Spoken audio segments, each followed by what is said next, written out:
Good morning again, folks, from sunny Gran Canaria. I'm still here on the island, sunning myself. Just reading bits and pieces of what's happening back home on the largest lunatic asylum in the world called Ireland. It seems Micheál Martin has declared Ireland one of the last bastions of democracy and democratic speech in the world. Meanwhile, the Dáil has brought through legislation, anti hate speech legislation, which no totalitarian regime would ever be conceive of attempting to enact. It's so extreme and so rigorous.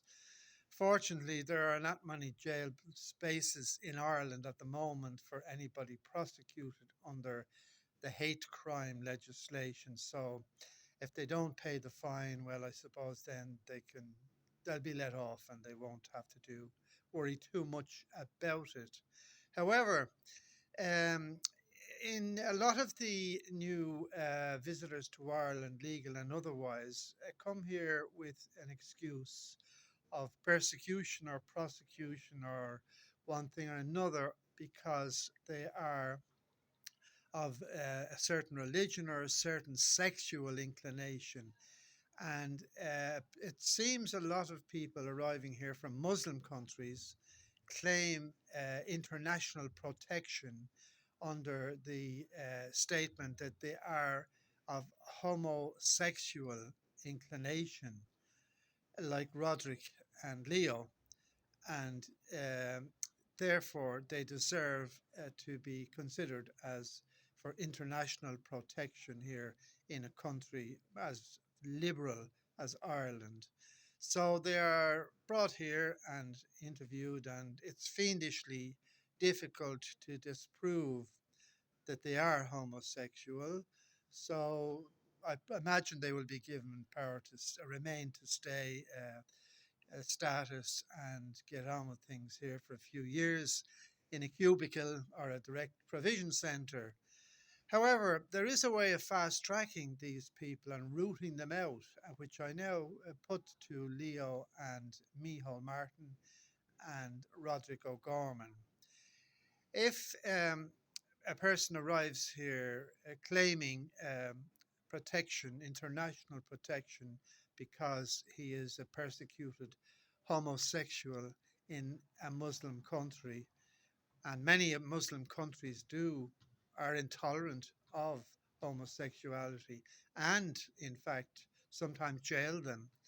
If he arrives here under that sort of statement, then there's a quick way of handling that.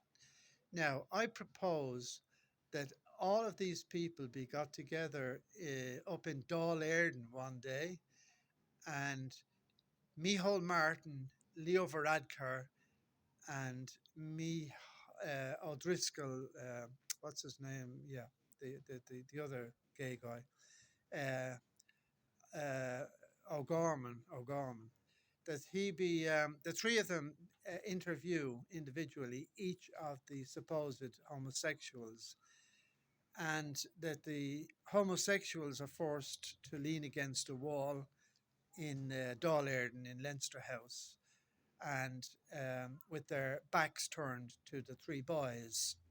If after 10 or 20 seconds they have a smile on their face, then it will be fairly well established that the interview they have had with Mr. O'Gorman, Roderick O'Gorman, and Leo and Micheál has been a successful one, and they will qualify for homosexual status.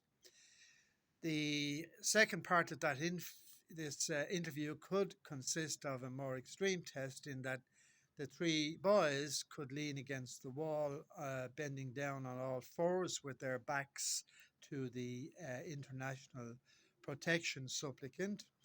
And if he is able to, after 30 seconds, have a smile on his face while the three boys have their pants pulled down, then they would be almost certainly assured to be of homosexual inclination. So this is a very great way to fast track all these thousands of people who are here, clogging up the system and upsetting Ukrainians and people with genuine reason to flee from wars, etc. And I hope this is now considered. Actually, in Nazi Germany during the last war, the poor old Jews were quickly rooted out when the Gestapo and the army cordoned off a street in one of the big cities and got all the people to pull down their trousers and take off their underpants. This exposed, unfortunately, a lot of people who were non Christian and who were of a different religion, uh, whereby circumcision is obligatory. Now, I'm not trying to compare Ireland or make Roderick and or ask Roderick and Leo to be so drastic as to have all these claimants tested by every soldier who might cordon off a street in Grafton Street or Henry Street, but they themselves might assist in the process because they're well qualified to do so. So, and they would enjoy the job because that's really it. I'm not sure about Mihal's qualifications, but his name at least suggests he has some attributes, or he's that way inclined to a degree. But anyway, he's one of the biggest liars in the planet, so that qualifies him for anything that goes. So anyway, there's a way to fast track international protection applicants from Muslim countries. Over to you, Roderick O'Gorman, and I hope you will take it all on board. Cheers. Have a nice day, folks.